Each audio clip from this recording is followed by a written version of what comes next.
ರತ್ನ, ಇಬ್ರು ಹೋಗಿ ಬನ್ನಿ. ಮನೇಲಿ ನಾವಿಬ್ರು ಕೇಳಿದ್ವಿ ಅಂತ ಹೇಳಿ. ಸರಿಯತ್ತೆ. ಮೋಸ್ಟ್ಲಿ ಗುಂಡುನು ಅಲ್ಲೇ ಬಂದಿರ್ತಾಳೆ. ನಾನು ಮಾತಾಡಿಸಿ ನಿಮ್ಮಿಬ್ರಿಗೂ ಕಾಲ್ ಮಾಡಿರ್ತೀನಿ. ಸರಿ ರತ್ನ, ಹುಷಾರಾಗಿ ಹೋಗ್ಬಮ್ಮ. ಪಶು ಜೋಪಾನ ಕಣ. ಸರಿ ಚಿಕ್ಕಮ್ಮ, ಬರ್ತೀವಿ.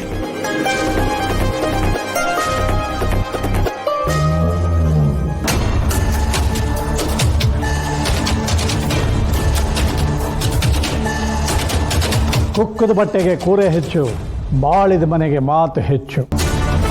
ಇದು ಬಾಳಿದ ಮನೆ, ಕೊಟ್ಟ ಮಾತಿಗೆ ತಕ್ಕಂತೆ ನಡ್ಕೋಬೇಕು. ಅಂದರೆ ಈ ಮನೆಯಲ್ಲಿರೋ ಜನ ನನ್ನ ಮಾತಿಗೆ ತಕ್ಕಂತೆ ನಡ್ಕೋಬೇಕು. ಅಪ್ಪಯ್ಯ, ಇವಾಗ ನಾವೇನು ತಪ್ಪು ಮಾಡಿದ್ದೀವಿ? ಯಾವ ಮಾತನ್ನ ಕೊಟ್ಟು ಅದ್ರ ಪ್ರಕಾರ ನಡ್ಕೊಂಡಿಲ್ಲ. ನಿನಗೆ ಹೇಳ್ತಿಲ್ಲ ಕಣೋ, ನೀನು ಹೆಂಡ್ತಿಗೆ ಹೇಳ್ತಾ ಇರೋದು. ನೋಡು ರತ್ನಮ್ಮ, ನಿನಗೆ ಮಾತು ಕೊಟ್ಟಂತೆ ನಿನ್ನನ್ನು ತವ್ರ ಮನೆಗೆ ಕಳಿಸ್ಕೊಡ್ತೀವಿ.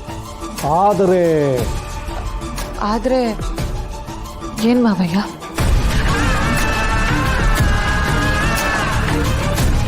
ಈ ನಮ್ಮ ಕೆಲಸದವರು ಒಂದು ಎಡವಟ್ಟು ಮಾಡಿಬಿಟ್ಟು ಸುಮ್ಮನೆ ಇರಲಾರ್ದೆ ಕಣಜದ ಗೂಡಕ್ಕೆ ಕೈ ಹಾಕ್ದಂಗೆ ಈ ಮೆಣಸಿನ್ಕಾಯಿ ಜೊತೆಗೆ ಕಡಲೆಕಾಳು ಬೆರೆಸ್ಬಿಟ್ಟಿದ್ದಾರೆ. ಅದು ಎಲ್ಲ ಬೇರೆ ಬೇರೆ ಮಾಡಬೇಕು. ನಾನೇ ಬೇರೆ ಬೇರೆ ಮಾಡಬಹುದಿತ್ತು, ಆದರೆ ಮಾರಿಗುಡಿ ದೇವರು ಆ ಕೆಲಸ ಮಾಡಿದ್ರೆ ಜನ ಮೆಚ್ತಾರ? ಇನ್ನೂ ನಾನು ಹೆಂಡ್ತಿದ್ದೀರು, ಅವ್ರಿಗೂ ವಯಸ್ಸಾಗ್ತಾ ಇದೆ, ಅವರಿಂದ ಆಗಲ್ಲ. ಇನ್ನು ಈ ಛತ್ರಿ, ನನಗೆ ಛತ್ರಿ ಹಿಡಿಯೋದು ಬಿಟ್ಟರೆ ಬೇರೆ ಕೆಲಸ ಬರಲ್ಲ.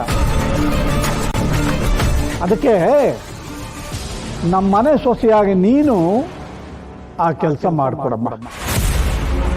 ಆ ಕೆಲಸ ಮಾಡಿಬಿಟ್ಟು ನೀನು ನಿಂತವ್ರ ಮನೆಗೆ ಹೋಗುವಂತೆ.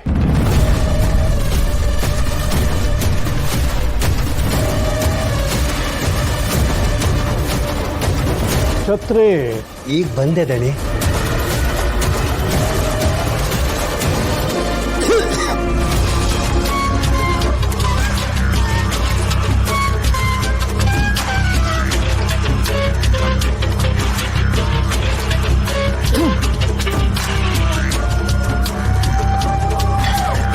ರತ್ನವ್ವ, ಚಿಕ್ಕ ಚಿಕ್ಕ ಮೂಟೆ ಜಲ್ದಿ ಮುಗ್ದೈತಿದೆ. ಬೇಗ ಬೇಗ ಬೇರೆ ಮಾಡ್ಬಿಡಿ.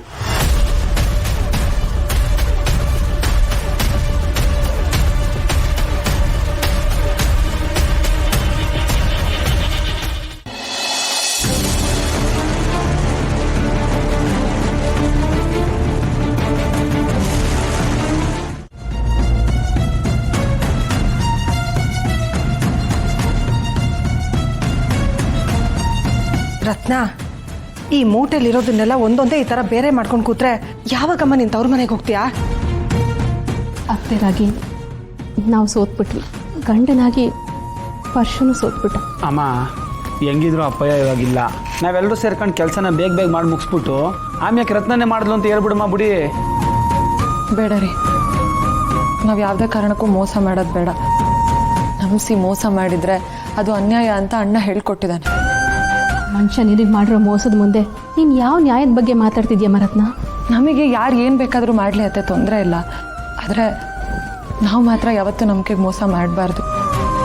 ಅಣ್ಣ ಏನು ಹೇಳ್ಕೊಟ್ಟಿದ್ದಾನೋ ಅದನ್ನು ಕೊನೆವರೆಗೂ ಪಾಲಿಸ್ತೀನಿ ನಾನು.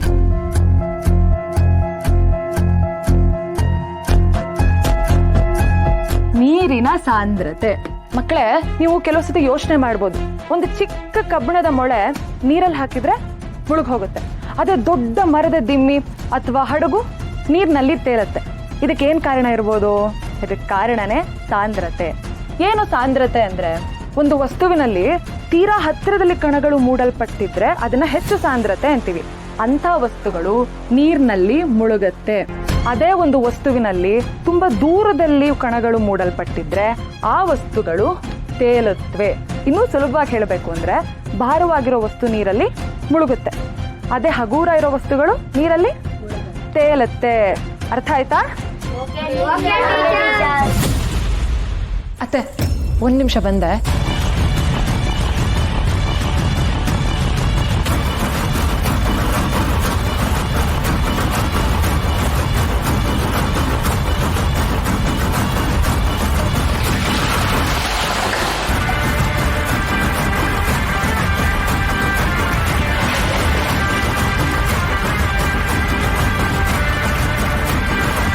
ರತ್ನ ಏನು ಮಾಡ್ತಿದ್ಯಾ? ಹೇಳ್ತೀನಿ ರೀ. ಅಯ್ಯೋ ರತ್ನ ಏನು ಮಾಡ್ತಿದ್ಯಮ್ಮ? ಹೇಳ್ತೀನಿ ಅತ್ತೆ.